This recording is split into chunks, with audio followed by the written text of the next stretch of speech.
Alors, comment résoudre un problème de proportionnalité grâce au tableau? Je lis le problème. Le prix de 6 livres, qui sont tous identiques, ça c'est important, est de 39 €. Donc 6 livres coûtent 39 €. On me demande combien vont coûter 3 livres, 18 livres, 24 et 30 livres. Donc je commence déjà par dresser mon tableau. Voilà mon tableau, avec deux lignes. La ligne où j'indiquerai le nombre des livres et la ligne où j'indiquerai combien coûtent ces livres. Alors, je peux déjà remplir très facilement la première ligne avec 3 livres, 6 livres, 18 livres, 24 livres ou 30 livres. Voilà, je les ai rangés par ordre croissant. Ensuite, je peux remplir la colonne qui concerne les données de l'énoncé. On m'a dit que 6 livres coûtaient 39 €. Donc 6 livres coûtent 39 €. Ça c'est facile, pour l'instant, on n'a pas eu besoin de calculer quoi que ce soit. Maintenant, pour répondre à la première question, pour trouver le prix de 3 livres, je vais raisonner comme je raisonnais avant dans les problèmes. Il faut savoir que 3 livres, c'est 2 fois moins que 6 livres. Ça, c'est pas très compliqué. Donc 3, c'est 2 fois moins que 6. Donc, je peux noter dans mon tableau que pour aller de 6 vers 3, je vais diviser par 2. Parce que 2 fois moins, ça correspond à l'opération diviser par 2.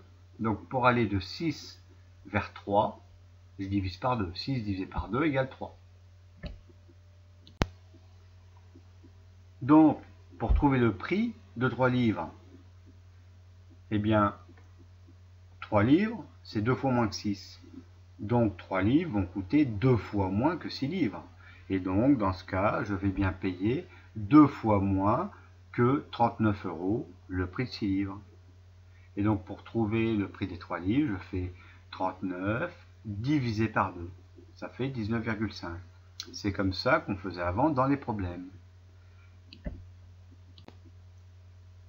Donc, je reporte 19,5, mon résultat dans le tableau.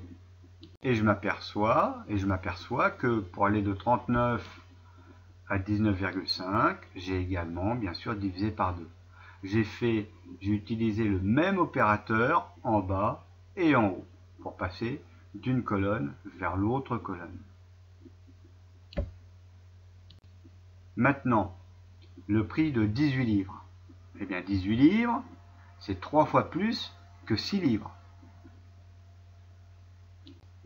Donc, pour passer de 6 à 18, je fais x 3. 3 fois 6, 18. Par conséquent, je vais donc payer 3 fois plus que ce que je n'ai payé pour 6 livres. Donc je vais payer 3 fois plus que 39 €. 39 fois 3, 117. Et donc je peux écrire sous le tableau que j'ai fait 39 multiplié par 3, 117. Ici aussi, j'ai utilisé le même opérateur en bas et en haut. Cet opérateur, cette fois-ci, c'est x3.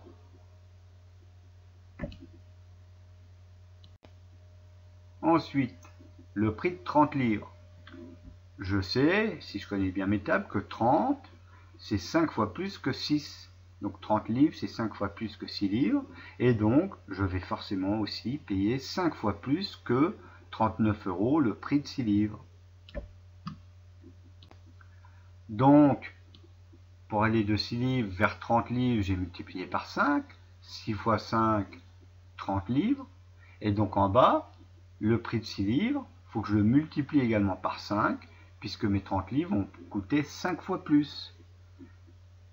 5 fois 39, ça fait 195.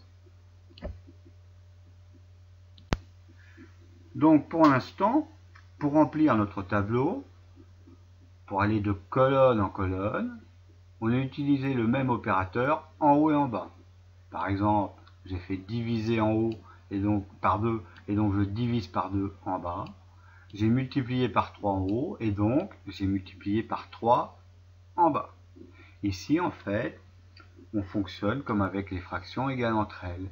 Si je multiplie mon numérateur par un nombre, je dois multiplier mon dénominateur, le chiffre du bas, par le même nombre pour que les deux fractions soient égales entre elles. Et pareil avec des divisions. Maintenant pour 48. Bien pour 48, on pourrait aussi se dire que 48, c'est 8 fois plus grand que 6. Donc 6 fois 8, 48. Et à ce moment-là, en dessous, il faudrait aussi multiplier le prix de 6 livres par 8 pour obtenir le prix de 48 livres. Et donc faire 39 fois 8, et on trouverait un certain nombre. Mais ici, on peut faire autrement. On peut remarquer que 48 livres, c'est égal à 18 livres plus 30 livres. Hein, si j'ajoute 18 livres avec 30 livres, eh bien en tout, ici, j'ai 48 livres. Donc, le prix de mes 48 livres, ça va être le prix des 18 livres et aussi avec le prix des 30 livres. Donc, pour trouver le prix de 48 livres, j'ai qu'à additionner le prix de 18 livres avec le prix de 30 livres. Et j'obtiens 312 €. 117 plus 195 égale 312 €. Cette fois-ci, on n'a pas utilisé la propriété des fractions entre elles, on n'a pas fait une multiplication ou une division en haut et en bas identiques. On a additionné les valeurs de deux colonnes entre elles, voilà, pour trouver les valeurs d'une troisième colonne.